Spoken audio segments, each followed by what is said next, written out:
Okay. Welcome to the July policy meeting, RSU 25. Looks like tonight's agenda is going to pretty much deal with the new Title IX rules. Yep. Go ahead.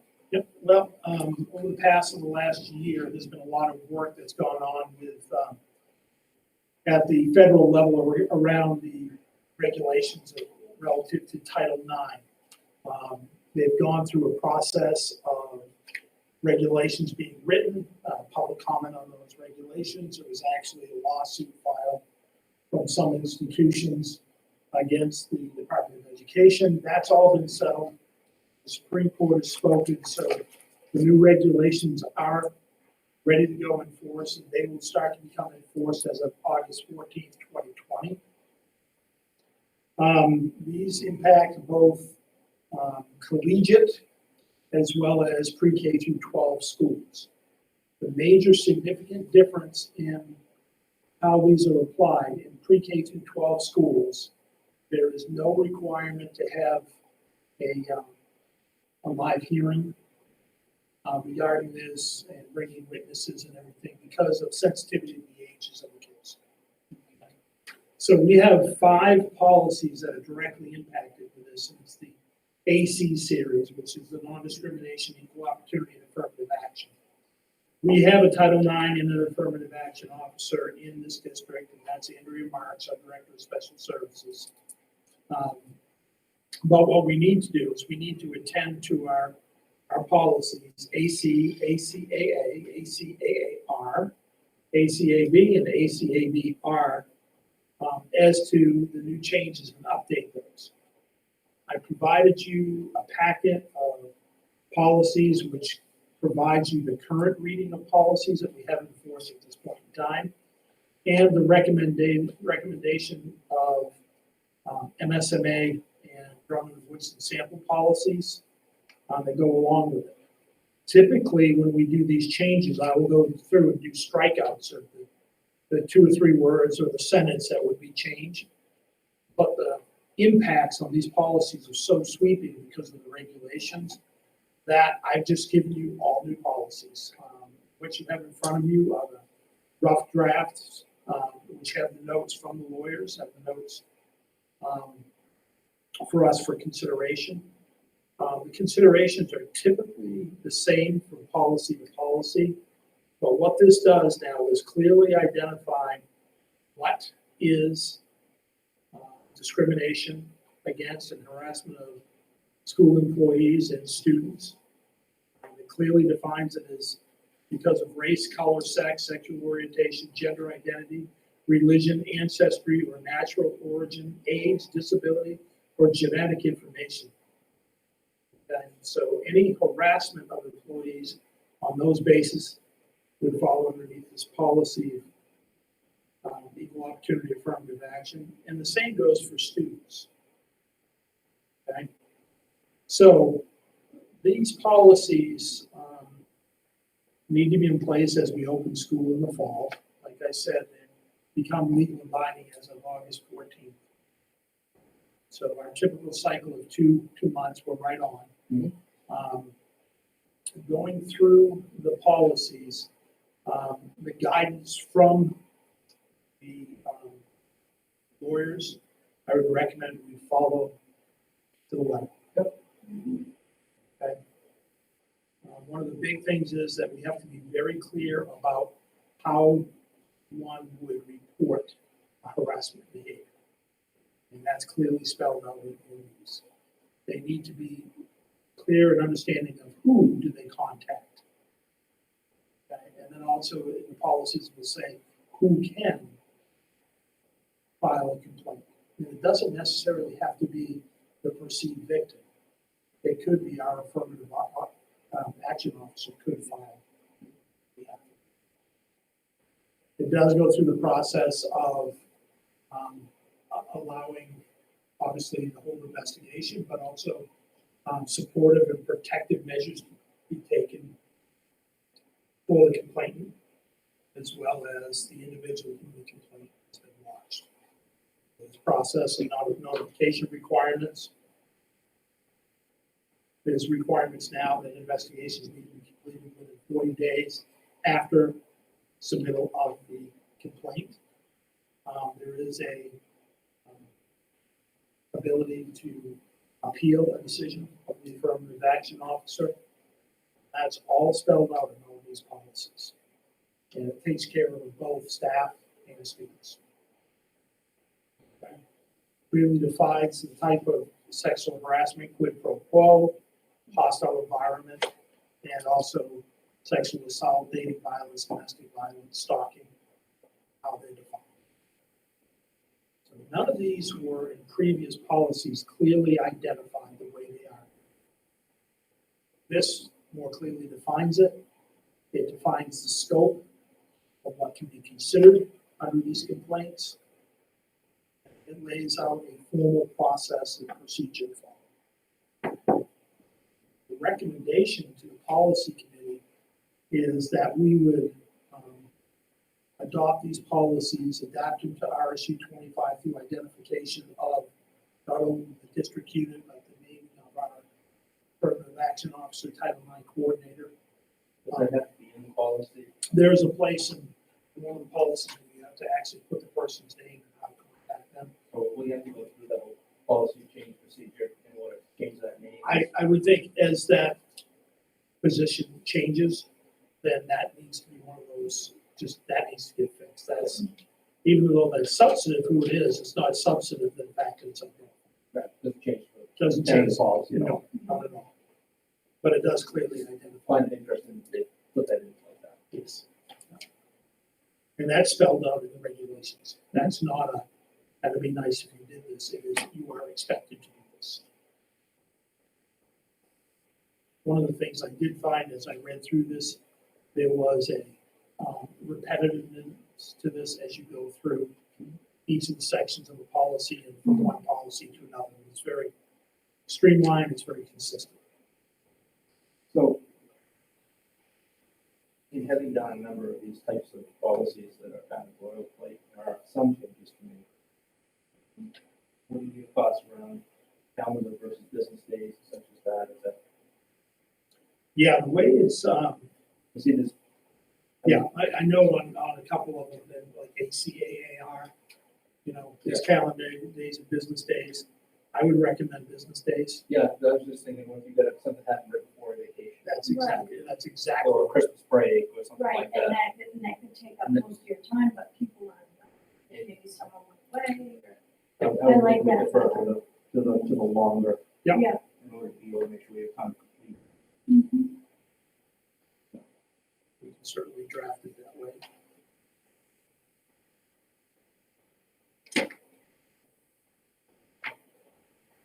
So I don't know what your pleasure is. We can go through each one of them together, or I can go ahead and clean these up. And, put our names and everything into it. And identify the business days. Yeah, because this one is on,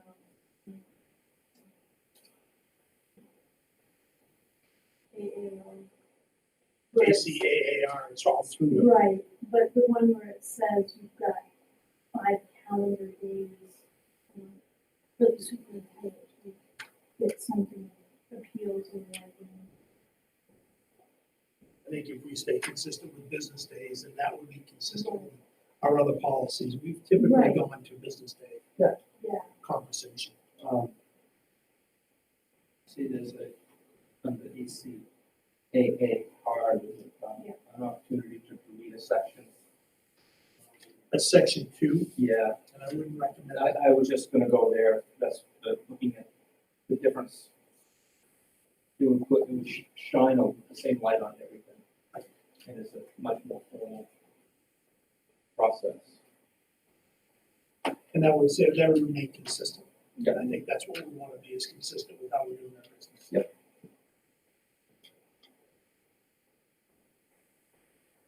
What's your thoughts? I like, you know, the way this is going, yes, I think it's better to go business days versus the calendar days, just because of, and the way we are up here, I mean, we could have a snow day, and there'd be no going in session and, Right. you know, People will be unavailable. right, and stuff. And I do like the redundancy, because I think sometimes, you know, if someone's looking at a particular thing, they might not read everything ahead of it, or everything after it. Mhm. It's just all done the way it is. I like redundancy. So, yeah, I think looking at it cleaned up would be a little Would it be possible easier. for you to clean this up, insert the proper names and RS 225 where applicable? Get it out in the committee, feedback, different to the board from there. Yeah, we sure can, but the other one, you picked up on the days, and there's another one that I really want to point you to, and that's page 14 of 17, of course, this is how this is all pulled together under ACAB-R. You have days in there just like AACR, but if you get to that page, decision makers shall investigate report. Where are we at that? Yeah, 17 out of, I know. 14 out of 17 on ACABR. It says, the standards for decision-making, I mean, the board has a choice of making the standard either be clear and convincing or retain, and which is what we currently use, preponderance of the information provided. And my recommendation is to stay with the preponderance of information provided. Was that number 2? So number 4. Yeah, yeah.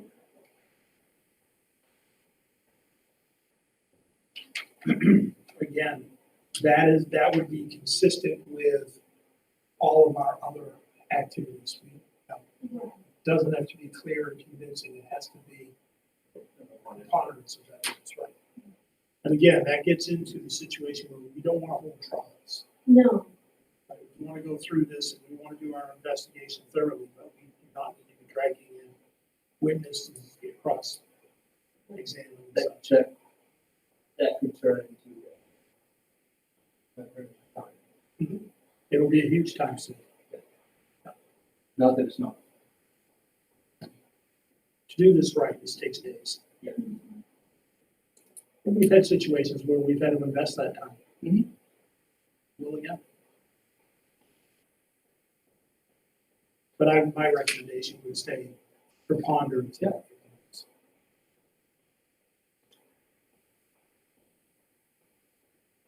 I can go through here and I can get this all cleaned up. Get that back out to the committee again, and we can get that forward to the board for first reading. yeah, But we're not gonna. If we went through here, when I was reviewing all this and preparing, I'm thinking to myself, there's not a whole lot we're gonna change. There's really 3 decisions we have to make. right, 'cause And we've discussed them all. Yeah, and I don't want to be the first one to buck against this. No, I don't think it's in our best Don't interest. want to be the decision, let somebody else do that. Absolutely not.